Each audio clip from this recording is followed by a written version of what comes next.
Começou. Oi, boa noite.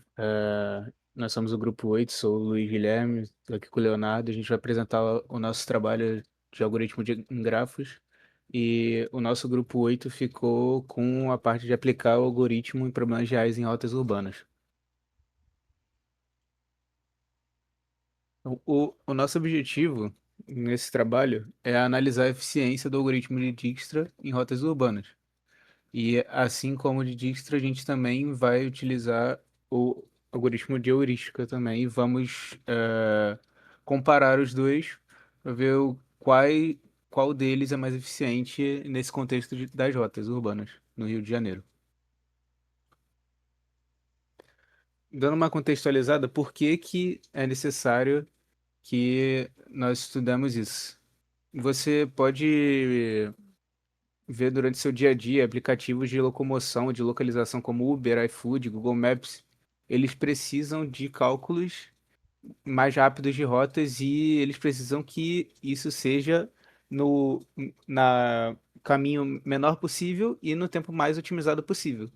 Então, com isso, o algoritmo de Dijkstra, ele é a base para resolver esse problema de caminho mínimo, desse caminho que você otimizado e o mais curto possível para que o seu Uber chegue mais rápido, a sua comida no iFood chegue mais rápido para a localização e que tem a ver com as ruas no mundo inteiro, né?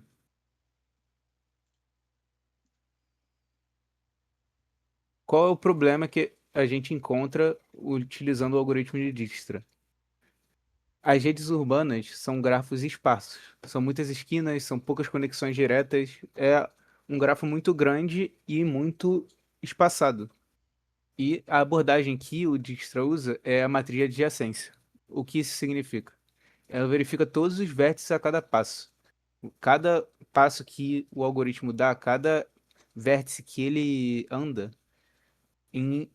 procurando esse caminho mínimo, ele vai verificar todos os vértices ao seu redor. E isso desperdiça muito tempo, porque você vai checar conexões que às vezes nem existem. Ao invés de você poderia estar muito bem só andando durante conexões que você já sabe que existem.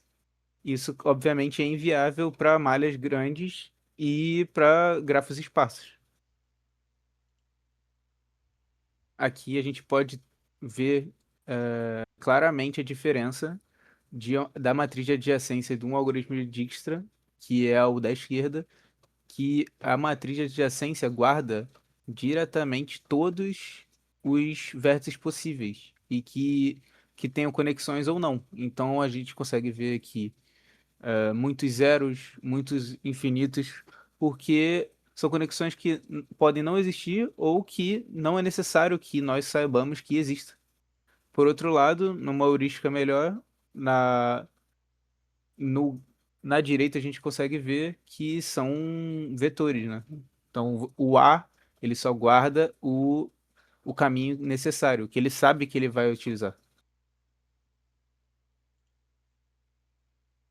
Então, a nossa proposta e o objetivo que nós temos a descobrir é nós vamos comparar o desempenho da versão clássica, que é o algoritmo de Dijkstra clássico, com a versão otimizada usando dados reais. E os dados que nós vamos usar é do mapa de Copacabana e Ipanema no Rio de Janeiro. Então vamos com uma comparação inicial. O distro tem uma matriz de adjacência, como mostramos anteriormente, com O e V ao quadrado. A nossa proposta é utilizar o Dijkstra com lista de adjacência, ao invés da matriz, heap, e a heurística de pivô e faixa. E assim diminuir a complexidade para O de E mais V sobre log de V. A nossa inspiração foi uma heurística simplificada da prática das ideias de Duan, que é uma prática bem complicada e bem complexa, porém essa simplificação com pivô e faixa ainda dá a gente um resultado bem melhor. Bom, boa tarde. Vou começar aqui a explicação agora da metodologia. Né? A gente utilizou o Python 3.12, né? Junto com a biblioteca OSMNX e a Network X, né? Para manipular os dados geográficos. Nosso cenário de teste foi os bairros de Copacabana e Ipanema, né, como foi dito, mas não pegamos o mapa cru, né, fizemos um pré-processamento importante.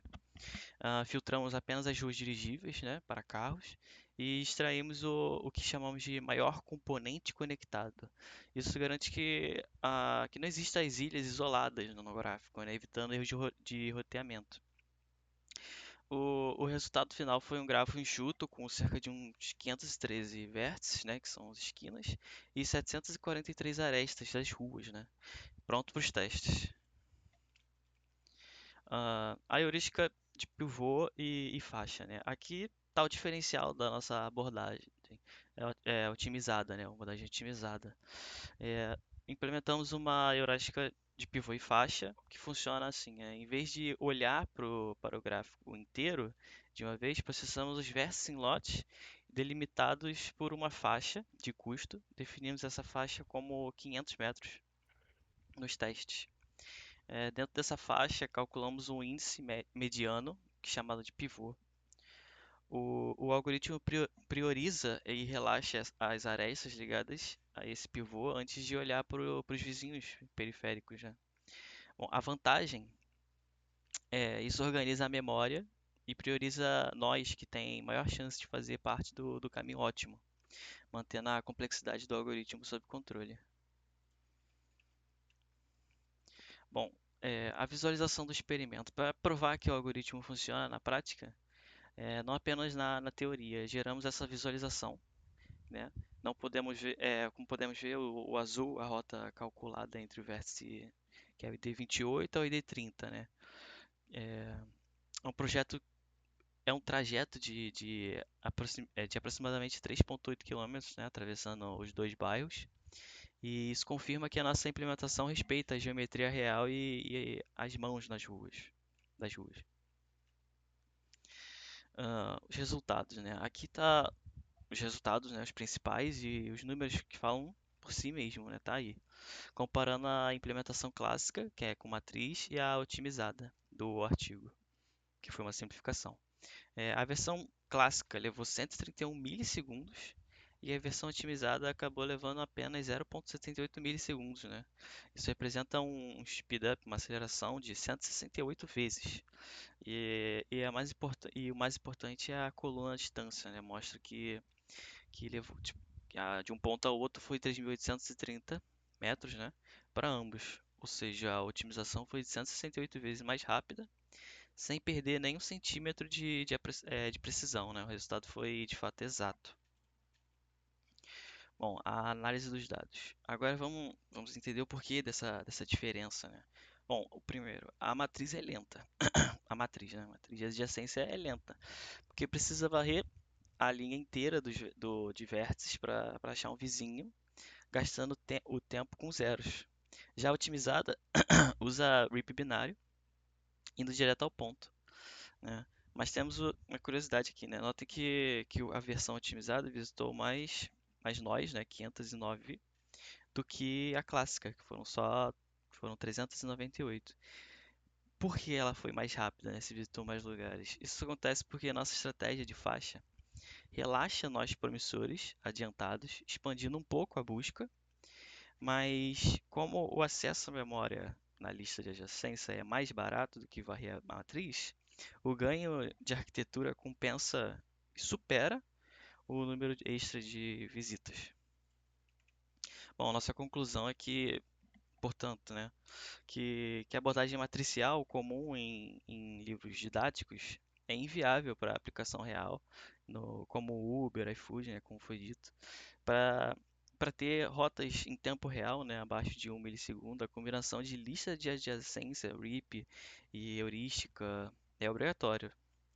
E como trabalho futuro, a gente pretende testar como o tamanho de faixas altera a performance e compara a nossa solução com algoritmos de ponta, como a estrela, né? Que parece ser interessante. É isso. Obrigado, professor.